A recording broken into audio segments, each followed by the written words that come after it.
Good evening and many thanks for joining us. I am Ansmane Sonyasi and this is QTV News coming to you live from our studios on Caraba Avenue. Here are the main news headlines.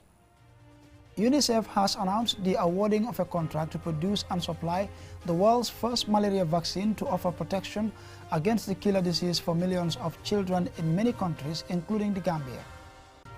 A team of experts from the United Nations Disaster Assessment and Coordination and the Office for the Coordination of Humanitarian Affairs are in the country to assess and support operations relating to the July 2022 flash floods. And on World Humanitarian Day, the Secretary General of the Gambia Red Cross Society has called on governments and NGOs to offer more support to humanitarian agencies. The Gambia Ports Authority on Friday paid a check for $170 million as dividend to government through the Ministry of Finance and Economic Affairs. And the Mayor of Kanifing Municipal Council on Thursday laid the foundation stone for a municipal library and innovation hub in the Kanifing Jimpex area. Well, stay tuned as we bring more on this and other stories.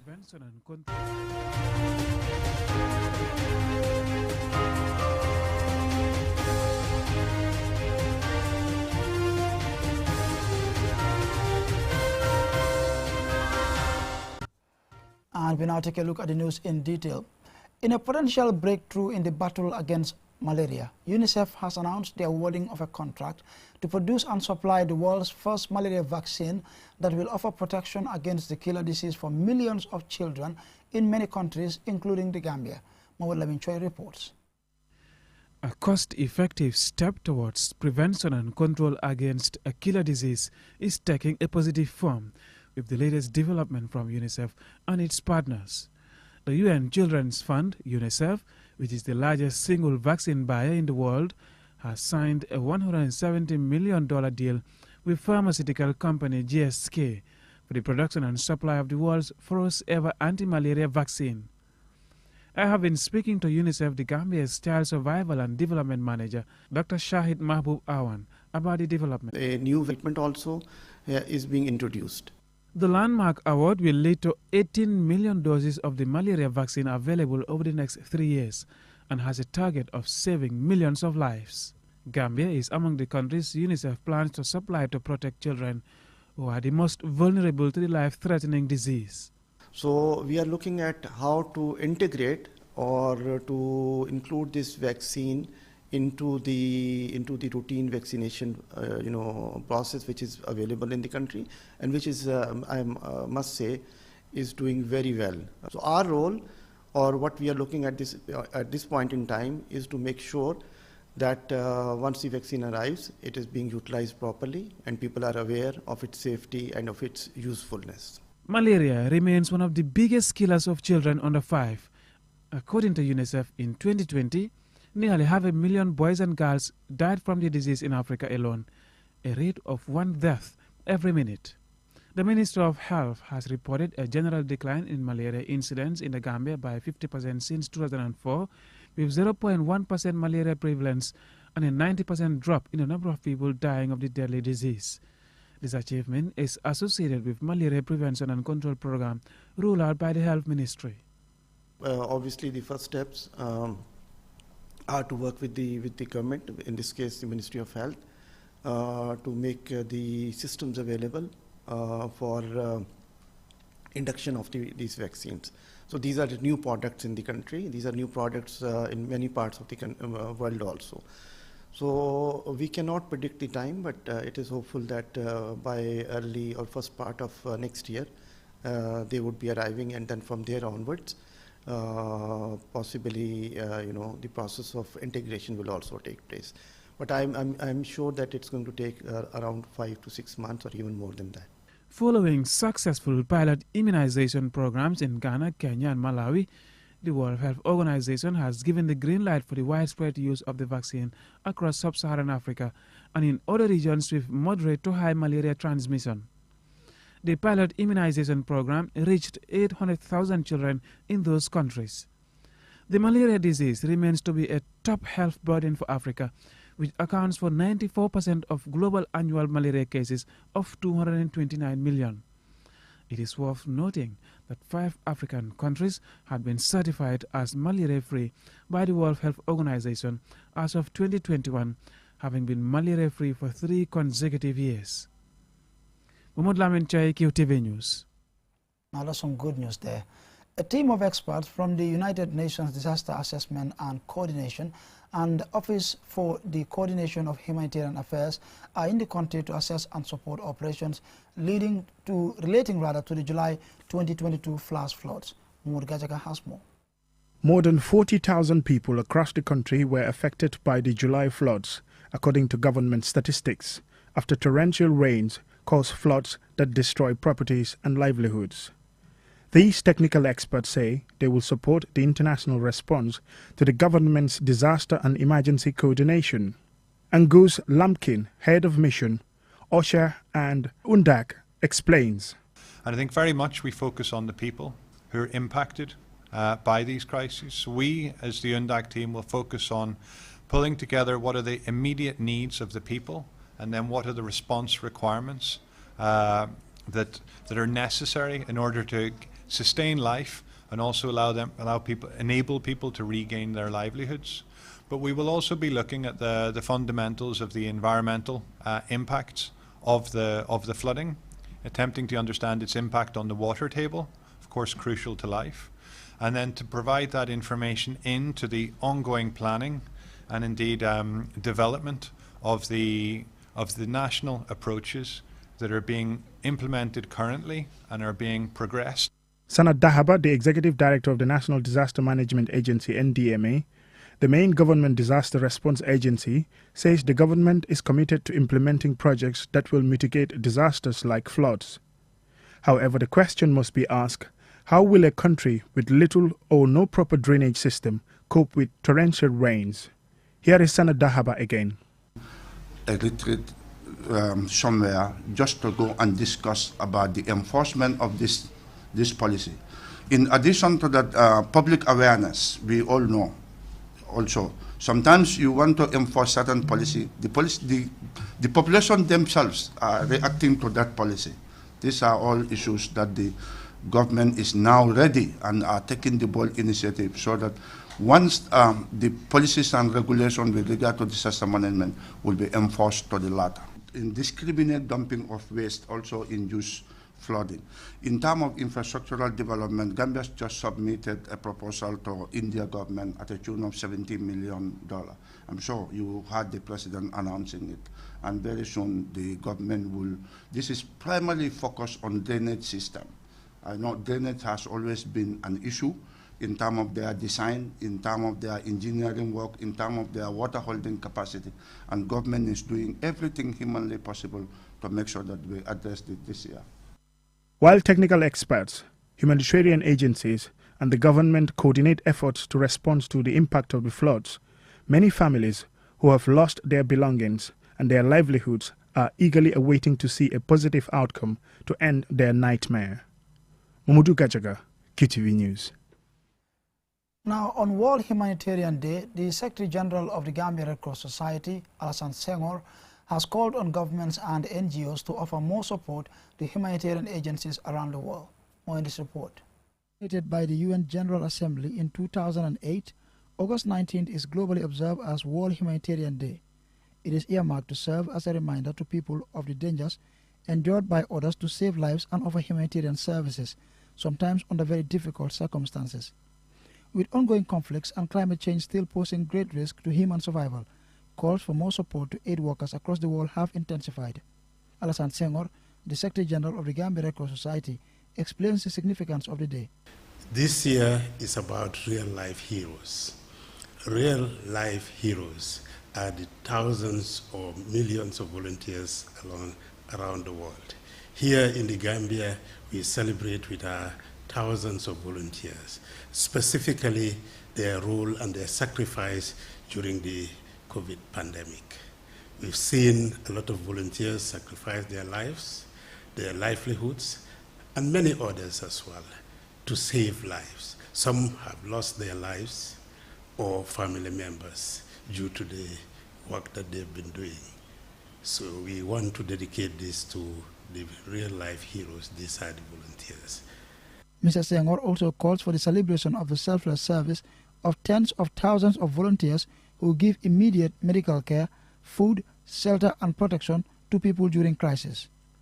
Today, moving forward, what is more important and significant for the Gambia Red Cross specifically is to look at how we work with volunteers, both in terms of continuing their work, but at the same time looking at the critical challenges that the world is facing. And here they are used the 3 C's.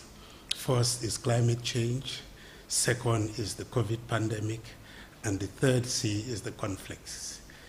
Senghor also shared words of encouragement to volunteers of the Gambia Red Cross Society, adding that as Secretary General, he is proud of their selfless service to humanity. They don't leave, they remain with the communities to help them to mitigate the impact of this disaster. So I would like to use this opportunity to thank them and to thank their parents, their families for all the support and the encouragement. Globally, the day is mostly observed with giving donations to humanitarian organizations and humanitarian or community service activities. Answane Sonyasi for QTV News. And we now take a commercial break, but the news continues when we return.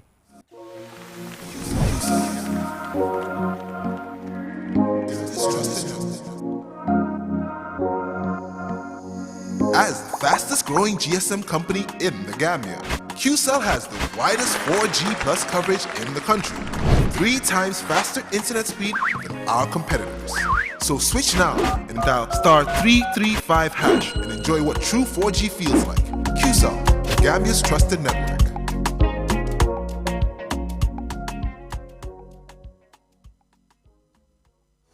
Have you been looking for the perfect indoor router with long-range Wi-Fi coverage and faster internet speed connecting all your smart devices? Well, we present to you the QCell Indoor Router, a router that has all you need and much more. For just $4,275, you can get 4G plus internet speed, wide coverage, and connect up to 15 devices. That's not all. The indoor router can be used for both office and home needs. So, enhance your internet experience with our indoor router. For more info, call our customer care on 111.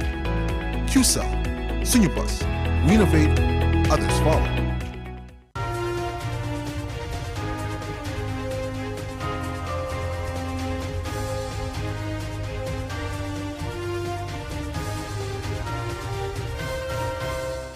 Thanks for staying with us after the commercial break. Be reminded you're following QTV News and we're broadcasting live from our studios on Caraba Avenue. Now, the Gambia Ports Authority on Friday paid a check for $170 million as dividend to government to the Ministry of Finance and Economic Affairs for the year ended 31st December 2021. Omar Pijalo reports. The payment is a legal obligation of all state-owned enterprises to pay a certain percentage of their profit as an annual dividend to government. Handing over the check, Ibrahim Sisao, the Permanent Secretary at the Ministry of Works, representing the chairperson of the GPA Board of Directors, said the authority is pleased to pay an other dividend, while highlighting the infrastructural challenges that requires government support. And this is because of some of the innovations that happened at the port of recent. One has to do with the issue of outsourcing the container handling to a private sector, but also the constant dredging of the berth has also been very helpful. This has significantly contributed to the improved performance at the ports. But notwithstanding, we know there is a lot to be done at the ports because we are in a global competitive world, and we are competing with other ports in the sub-regions, which requires a huge investment at the ports of the Gambia. The Minister of Finance and Economic Affairs, C.D. Keita, acknowledged and commended the efforts of the board, management and staff of the Gambia Ports Authority in contributing to the financial achievements of the company and an assurance of the government's renewed commitment to improving the service delivery of all public enterprises. This dividend payment is the largest amount the government has ever received from a parastatal. And we look forward to similar performance, not only from the GPA, but from other parastatals in the near future. We are emphasizing this call to all public enterprises that we expect better performances from them. In fact, we are moving towards a performance management system where all the SOEs will be required to sign performance contracts with the government. And in this regard, we have already signed one with NAWEC, and we intend to sign 3 additional ones this year. The finance minister added that the GPA's achievements as a strong organization has been accompanied by its critical role in maintaining good standards of corporate governance, which are critical to ensure financial stability and sustainable institutional growth. He called on other state-owned enterprises to emulate the GPA.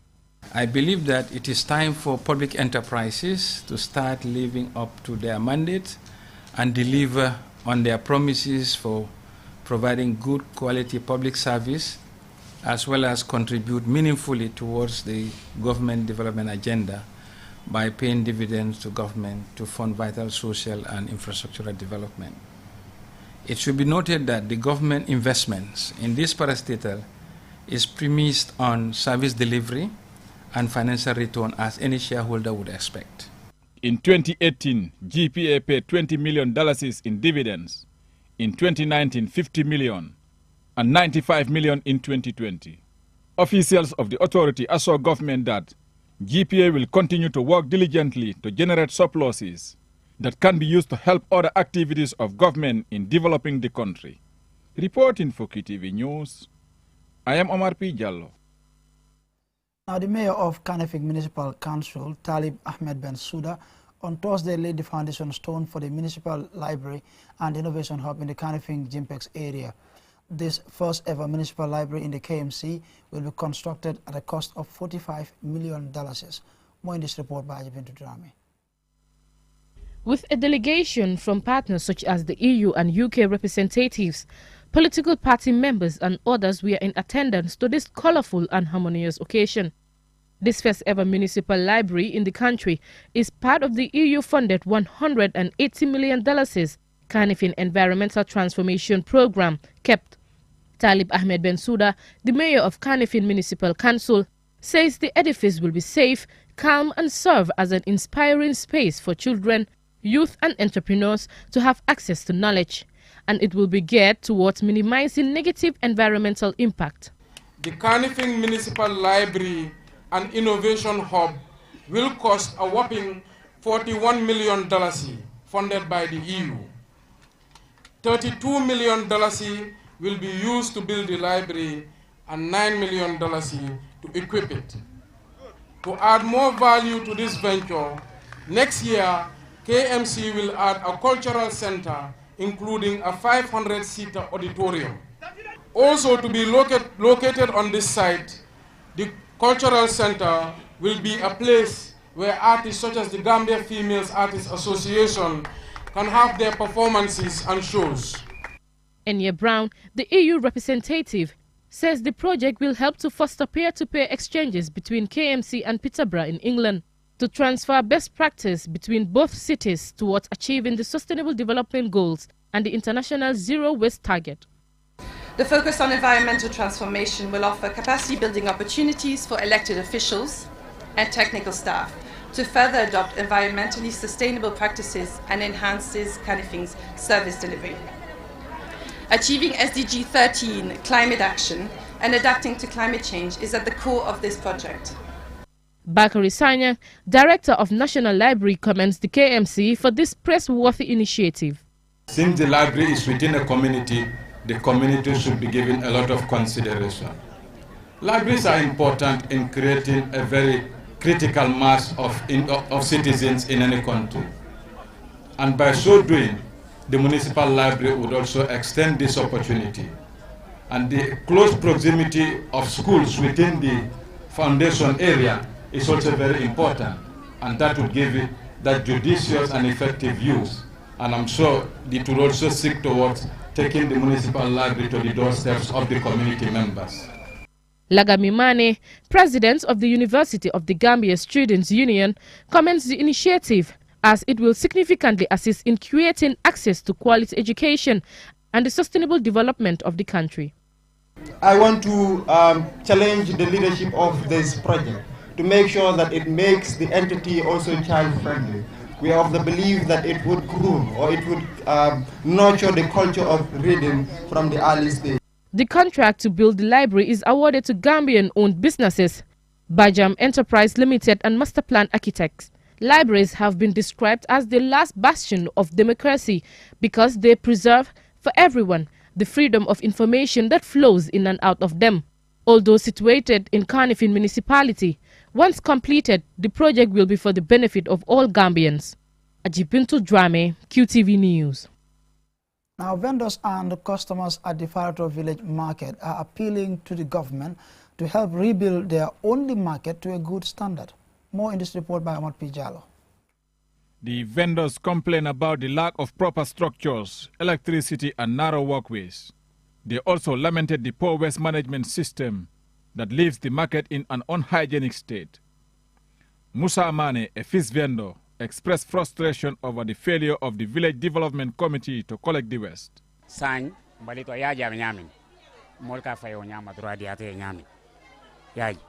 Just look at this. The VDC had not cleared the bin for almost a week, and they are collecting $5 from each vendor every day. We are here because our families need to survive, but the smell is just awful. And if the waste is not collected, all our customers will stop coming. They have seen the condition, because they always come here to collect duties and haven't done anything about it. If the VDC did their best, this waste can be removed, because they are the ones in charge of the market. Mama Sano, a vendor, says the lack of proper sanitation is affecting them. We face lots of problems, especially during the rainy season. The market becomes muddy, unhygienic, and inaccessible, which drives away some customers. It also becomes difficult for us to sell vegetables, fish, and other foods, which we place on tables or on the ground, especially when it rains.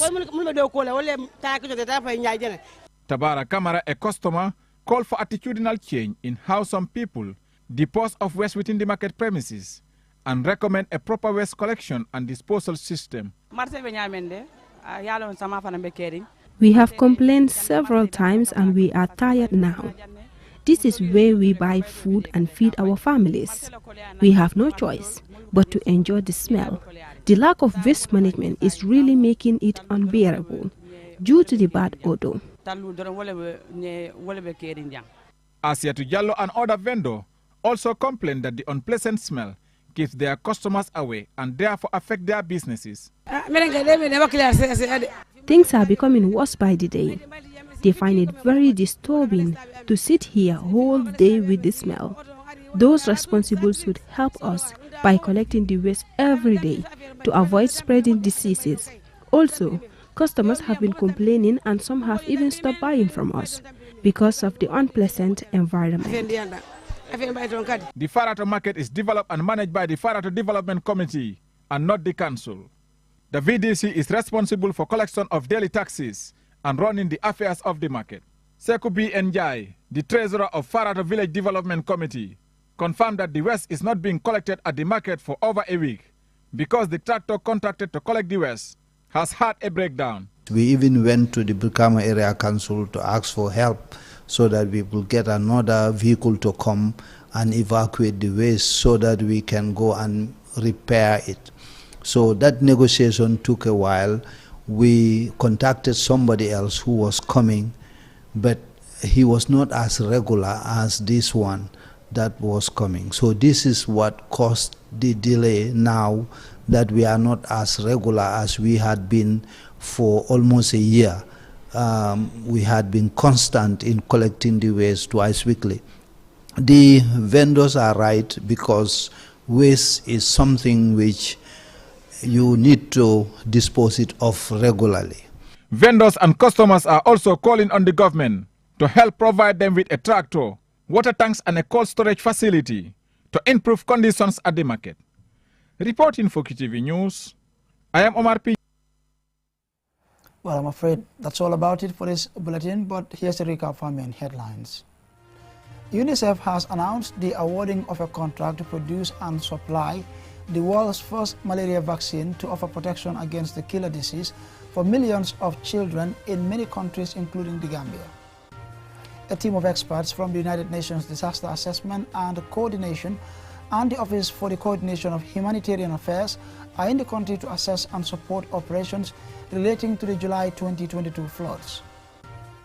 On World Humanitarian Day, the Secretary General of the Gambia Red Cross Society has called on governments and NGOs to offer more support to humanitarian agencies. And the Gambia Ports Authority on Friday paid a check for $170 million as dividend to government through the Ministry of Finance and Economic Affairs. The mayor of Kanifing Municipal Council on Thursday laid the foundation stone for the Municipal Library and the Innovation Hub in the Kanifing Jimpex area. That's all for this edition. Do join us at 10 p.m. for more news.